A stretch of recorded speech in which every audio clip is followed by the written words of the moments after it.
Hello everybody, and I hope you're doing as well as possible. This is going to be a reading for the third week of January, and I'm a bit late this week, but it is what it is.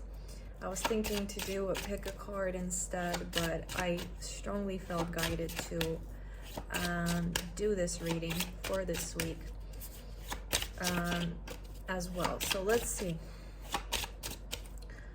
what messages want to come through. Please, only that which is in full alignment with the highest truth and the highest good. We have King of Cups. We have the Hanged Man in reverse. We have Five of Cups upright. So this speaks to me about learned helplessness. A learned helplessness is something when an individual is believing they're powerless to a situation and they kind of do not reassess that statement for themselves, even when the situation changes, even when they do have the power, they still kind of continue to believe they don't. A very good example of this is small elephants that in certain regions of this world, and unfortunately are being tied to a pole when they're little. They cannot manage to free themselves, and then they grow up to be very big and very strong, fully capable of freeing themselves from that pole, but still believing that's impossible. So I see here is learned helplessness. Where do you believe you are helpless? Where have you internalized this belief? Where have you internalized this victimization and never gave it a second thought? We are completely and fully responsible for our situation, for our experience in life.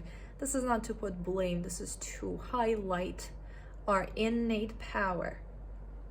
And sometimes and frequently that power has limitations. So this dimension has a lot of limitations. It's not to say you can change your situation to whatever you want it to be in any given moment. There are constraints and there are limitations, but there is still always a choice, and there's still always your personal power. When you forget it, when you give it away consciously, subconsciously, intentionally, or unintentionally, the situation might, support this belief that I'm powerless. But this is a call to reconnect. This is a call to reevaluate your position, reevaluate your relationship to your personal power. We have the Star. This is ultimately about the journey of us remembering who we are, and we are God consciousness that chose to have this experience, and kind of most of us unfortunately forgot that we are God consciousness. We became completely self-identified with the physical form, with the physical dimension, with the limitations of it, and kind of lost touch with our true nature. This is a call to find your way back to your personal power, which is your birth-given right.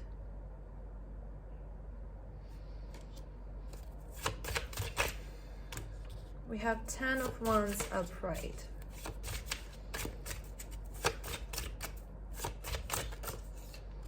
We have 9 of Cups in reverse. So you might be efforting your way through this, feeling disconnected from personal satisfaction and pleasure, living life out of fear, doing things out of fear, living in an anticipation of the negative. and for completely understandable reasons. This is a totally valid kind of experience and perception, but it can transform, and you are invited to explore the options to transform it. So if you're living your life in a state of reactivity, if you are being mostly motivated by fear and trying to escape pain, if you are doing things because you have to, and there's very little things that you do because you like to do them, if there is strong disconnection from your personal satisfaction, how can you change this? Where is your personal power in all of this? You might believe you are powerless to the situation, but this is a message that invites you to challenge that assumption and that belief.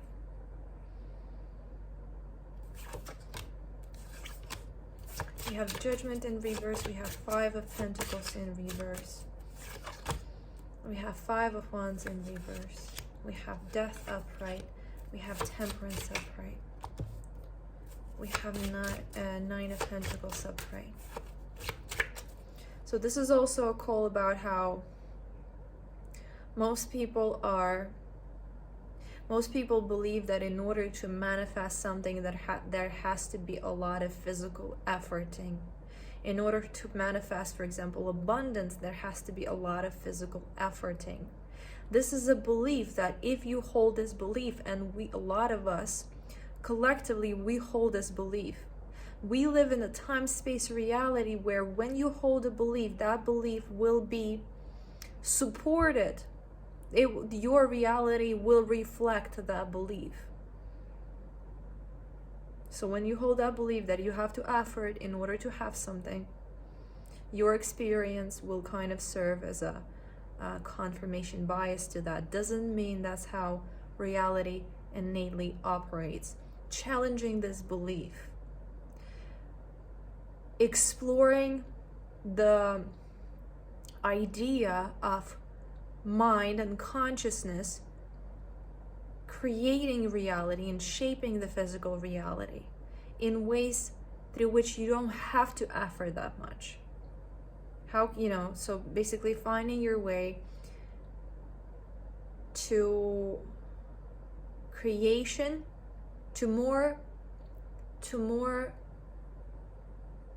peaceful and more restful, if you will, creation. What you entrain will ultimately be reflected back to you. This is a very complex mechanism. It's not always straightforward. It's not always that you feel something and you see that reflected to you. There is a delay time. There is a delay. There can be this delay period between what you feel and what you observe. There can be the manifestation of the subconscious that you're not aware of, and there can be resistance that you are not aware of that will prevent you from manifesting what you want. It's a very complex process. But still, what you entrain fully and deeply and honestly will be mirrored back to you.